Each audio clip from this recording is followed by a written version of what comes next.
इनका ये देखो मिट्टी, ये देखो मिट्टी, ये है रेशो इनका, ये देखो आप, ये रेशो है, ये देखो क्या है, खाली मिट्टी है, खोल कर देखो यार, बाहर के लाया ये तो मिट्टी है यार, साइड से मिट्टी, साइड से तो मिट्टी है।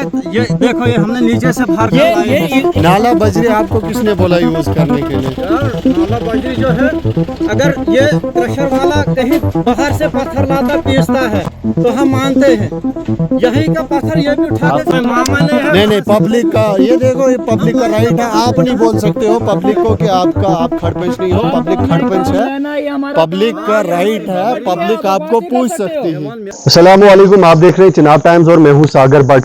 काफी देर के बाद जो है चिनाब वैली के अंदर जो है एक्सीडेंट हो रहे थे लगातार, उसको ओवरकम करने के लिए सबसे पहले तो मैं आसिफ इकबाल जो कारा के रहने वाले हैं उनको मुबारकबाद देता हूं कि ये जो काम है क्रैश बैरियर वाले एक्सीडेंट को ओवरकम करने के लिए बहुत ज्यादा अप्रोच की उन्होंने, कोर्ट तक इस मसले को लेके गए और बिल आखिर जो उनकी मेहनत जो है वो रंग लाई और यहाँ चिनाब वैली के अंदर खास तौर पर एक क्रैश बैरियर का काम जो है शुरू हो गया एक्सीडेंट को ओवरकम करने के लिए। फिलहाल तो आपने देखा कि किस तरीके का रेशो भी यूज कर रहे हैं वो, हमारा यहाँ से दौरा हुआ और हमने देखा कि किस तरीके से यहाँ पे जो है क्रैश बैरियर का काम चल रहा है और वहीं हमें थोड़ी बहुत इंफॉर्मेशन इनसे भी मिली थी कि कहीं नाला बजरी जो है यूज कर रहे हैं क्रशर बजरी की जगह और काम जो है काफी खराब हो रहा है। और अगर यहाँ बात करें तो एक्सीडेंट प्रोन एरिया है और अगर नीचे गाड़ी गई तो मुझे नहीं लगता है कि वो नीचे कोई बचेगा। फिलहाल जो सरकार ने एक क्रैश बैरियर एक स्कीम निकाली थी, मुझे लगता है कहीं ना कहीं जो है उसका गलत इस्तेमाल किया जा रहा है ठेकेदार और डिपार्टमेंट की जानिब से। क्या कहना चाहेंगे माजिद साहब? सबसे पहले सागर भाई, मैं आपका और आपके चैनल का शुक्रिया अदा करता हूं। कहीं ना कहीं बदकिस्मती से अगर गवर्नमेंट ने हमें ये काम दिया था तो हर तरफ से चोरगी हो रही है। सबसे पहले आप यहाँ रोड कटिंग देख लो, कोई विड्थ पूरी नहीं है, कोई कुछ नहीं है। उस टाइम भी हम लोग चुप बैठे।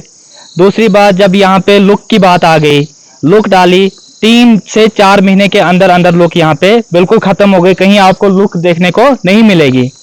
अभी इस टाइम जो स्कीम गवर्नमेंट ने निकाली हुई है ये क्रैश बैरियर की, तो यहाँ पे जो कंट्रैक्टर आया हुआ है, सबसे पहले एक तो ये एरिया जो हमारा सबसे डेंजर जोन है, दूसरा बजरी ये नाले वाली बजरी यूज कर रहे हैं, जहाँ के क्रशर वाली बजरी इनको लगानी चाहिए। आपने डिपार्टमेंट को इन्फॉर्म किया इस बारे में कि क्रशर बजरी की जगह नाला बजरी यूज कर रहे हैं? मैंने जय साहब से भी बात की, मैंने एक्शन साहब से भी बात की, उन्होंने बोला हम काम बंद करा देते हैं। हम ये नहीं बोल रहे आप काम बंद कराओ, हम बोलते हैं काम होना चाहिए, लेकिन काम होना चाहिए as per estimate, as per BO क्यों काम उस हिसाब से होना चाहिए। अभी यहाँ पे देखो ये कटिंग की है इन्होंने, मतलब क्या सेफ्टी करेगी ये हमारी गाड़ियों को, क्या सेफ करेगा ये हमारे रोड को, ये सेफ्टी के लिए लगाया जा रहा है और सबसे डेंजर जोन है ये यहाँ पे ये। अभी मैंने कंट्रैक्टर से बात की, मैं कहा सर आप ये क्या कर रहे हो? वहां से कंट्रैक्टर का कहना है ये किसी के बाप का नहीं है, मुझे अपने हिसाब से करना है, काम मैंने लिया हुआ है, आप लोगों का काम नहीं है। या तो डिपार्टमेंट इनके साथ मिला हुआ है या डिपार्टमेंट सोया हुआ है। हम एडमिनिस्ट्रेशन से रिक्वेस्ट करते हैं या तो वो भी सोए हुए हैं, वो भी इनके साथ मिले हुए हैं, या तो इस पे एक्शन किया जाए।